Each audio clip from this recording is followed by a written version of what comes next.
Hello, my name is Benjamin Hart. I'm an American attorney and the Managing Director of Integrity Legal here in Bangkok, Thailand. For those who watch this channel frequently or just sort of see the notifications pop up, we talk about the Amity Treaty, specifically the US-Thai Treaty of Amity, quite often on this channel.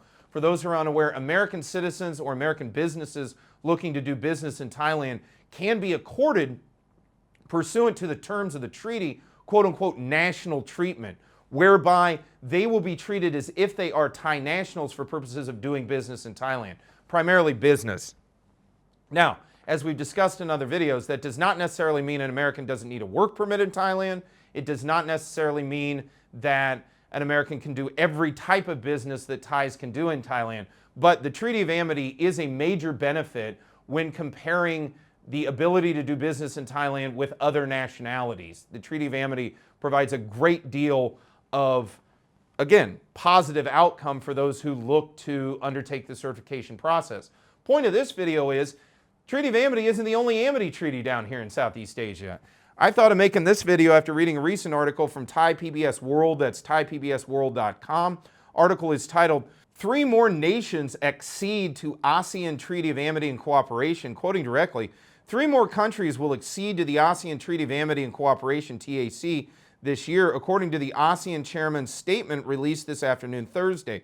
Saudi Arabia, Spain, and Panama will sign the TAC ahead of the 43rd ASEAN Summit in September.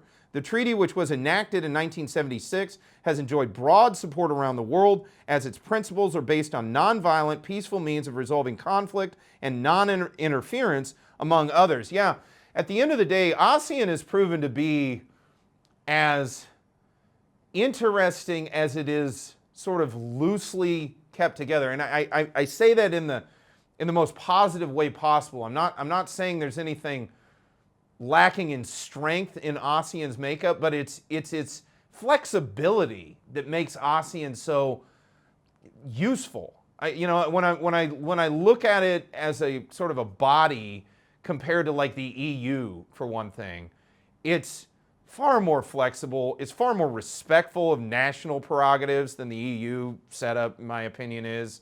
Not to be too hypercritical of the EU, but yeah.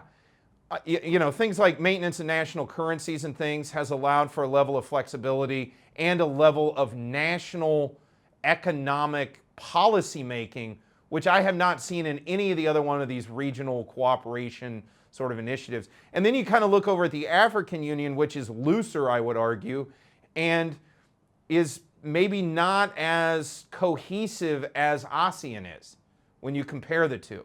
So, ASEAN has kind of hit the right temperature of porridge, if you will. If you look at the Three Bears and Goldilocks, the porridge that's just right. Some's too hot, some's too cold. It's just right. Well, ASEAN's kind of, in terms of sort of an international bloc, an international organization, it kind of hits that just right in terms of how it's organized, how it maintains itself, and how it operates here in Southeast Asia.